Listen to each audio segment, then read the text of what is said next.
자, 오늘은요, 우리나라 최고의 과학영재학교죠. 이 학교들 입시에 지금 엄청난 변화가 불고 있거든요. 바로 그 얘기를 좀 깊이 파고들어 볼까 합니다. 대한민국 최고의 영재들, 과연 어디로 갈까요? 특히 2027학년도 입시를 주목해야 하는데요. 왜냐하면 지금 AI 시대가 본격적으로 열리고 또 의대 쏠림 현상에서 벗어나려는 움직임이 맞물리면서 말 그대로 입시의 판, 게임의 규칙 자체가 완전히 바뀌고 있거든요. 자, 첫 번째로 살펴볼 건 바로 이겁니다. 진성 지원자들의 전쟁. 아니, 지원자 수는 줄어드는데 경쟁은 왜 더 치열해진다는 걸까요? 우선 지원자 그룹, 이 풀 자체가 어떻게 달라지고 있는지 그 큰 그림부터 한번 보시죠. 이게 참 재미있는, 어떻게 보면 되게 역설적인 상황이 벌어지고 있어요. 전체 중학생 수는 늘고 있거든요. 그런데 정작 영재학교에 지원하는 학생 수는 오히려 줄고 있다는 겁니다. 이상하죠? 자, 이 그래프를 보시면 그 현상이 딱 보입니다. 2026학년도 입시 데이터를 보면요. 중학생 수는 5.9% 늘었는데 영재학교 지원자 수는 4%나 줄었어요. 왜 그럴까요? 바로 이겁니다. 영재학교 졸업하고 의대 지원하면 이제 불이익이 엄청나게 커졌잖아요. 그러니까 예전처럼 혹시 모르니 한번 써보자 하는 소위 보험용 지원자들이 싹 빠지고 있는 겁니다. 그래서 등장한 개념이 바로 진성 지원자입니다. 그러니까 의대는 그냥 플랜 B로 생각하는 게 아니라 처음부터 과학이나 공학 분야에 뚜렷한 목표를 가진 진짜배기 지원자들이죠. 이게 뭘 의미하냐면요. 겉으로 보이는 경쟁률 숫자는 좀 내려간 것 같아도 실제로는 칼을 갈고 온 학생들끼리의 싸움이 된 거예요. 그래서 실제적인 경쟁은 정말 역대급으로 치열해졌다고 봐야 합니다. 자, 그럼 이제 본격적으로 학교 얘기를 해보죠. 첫 번째 주자, 바로 서울과학고입니다. 이 서울과고가 요즘 찾는 인재상이 완성형 올라운더라고 하는데요. 과연 이게 무슨 뜻인지 한번 뜯어보겠습니다. 서울과고 입시를 준비한다면 이 두 가지는 정말 무조건 아셔야 합니다. 거의 지각변동 수준의 변화거든요. 이걸 보면 서울과고의 선발 철학이 어떻게 바뀌었는지 아주 명확하게 드러납니다. 첫 번째 변화, 바로 3단계 캠프가 이제 전원 필수가 됐다는 겁니다. 예전에는 2단계 성적이 아주 좋으면 캠프가 면제되기도 했거든요. 이제 그런 거 없습니다. 무조건 다 참여해야 해요. 왜냐? 여기서 협업 능력, 인성 같은 걸 보겠다는 거거든요. 그러니까 이제 메시지는 분명해졌죠? 혼자 똑똑한 학생? 그것만으로는 안 된다. 팀 플레이가 가능한 학생을 뽑겠다. 바로 이겁니다. 그리고 두 번째 지각 변동, 바로 정보 과목의 부상입니다. 근데 여기서 정말 중요한 게 있어요. 정보라고 하니까 다들 파이썬 코딩 잘해야 하나? 이렇게 생각하시는데 그게 아니에요. 핵심은 코딩 스킬이 아니라 컴퓨팅 사고력입니다. 그러니까 어떤 문제가 주어졌을 때 이걸 알고리즘으로 설계하고 논리적으로 풀어내는 능력, 그 근본적인 두뇌를 보겠다는 거죠. 자, 서울과고가 올라운더를 찾는다면 지금부터 볼 한국과학영재학교 KSA는 정반대의 길을 갑니다. 여기는 아주 특화된 한 분야에 깊이 파고드는 소위 말하는 덕후 인재를 찾고 있거든요.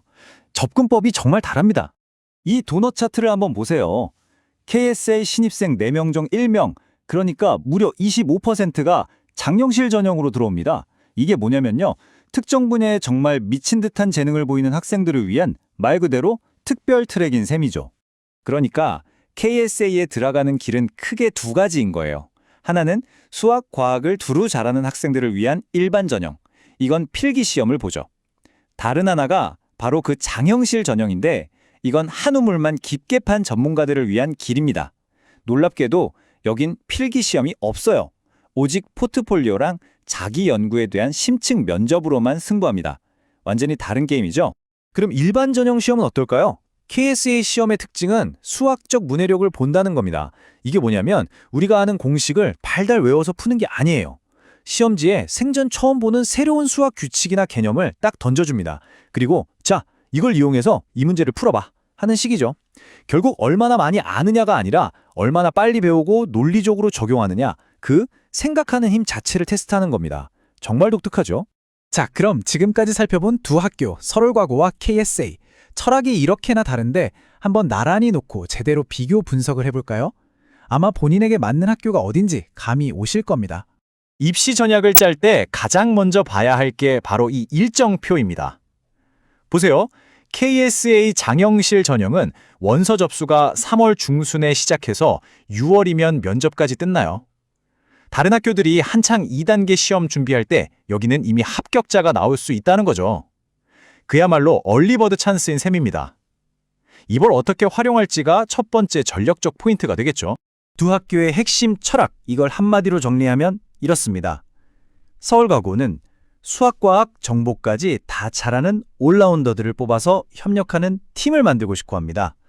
반면에 KSA는 특정 분야에 깊은 열정을 가진 스페셜리스트들을 모아서 각자의 개성이 빛나는 전문가 집단을 만들려는 거죠. 팀플레이의 서울과고냐, 개인 역량의 KSA냐, 이 차이가 가장 중요합니다.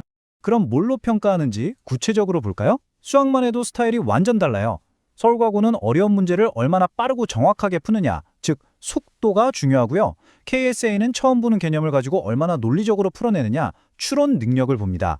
또 서울과고가 컴퓨팅 사고력을 본다면 KSA는 자기 혼자 연구를 얼마나 깊게 했는지 포트폴리오를 꼼꼼히 보죠. 면접도 서울과고는 그룹 과제로 협업 능력을, KSA는 1대1 면접으로 학문적 깊이와 진정성을 파고듭니다. 완전히 다르죠? 자, 이제 두 학교의 차이점이 확실히 보이시죠? 그럼 이 모든 정보를 바탕으로 2027년 합격을 위한 나만의 전략을 어떻게 짜야 할까요? 이제부터가 진짜 중요합니다.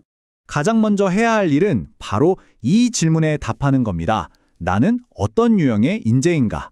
스스로에게 솔직하게 물어보세요. 나는 여러 사람과 머리를 맞대고 문제를 풀 때 막 신이 나는 사람인가? 아니면 혼자 조용히 몇 달이고 한 가지 주제만 깊게 파고들 때 희열을 느끼는 사람인가? 올라운더냐? 스페셜리스트냐? 여기서부터 시작해야 합니다. 자, 본인의 유형을 파악했다면 이제 준비에 들어가야죠. 크게 세 가지 기동을 세워야 합니다. 첫째, 나의 서사를 만드세요.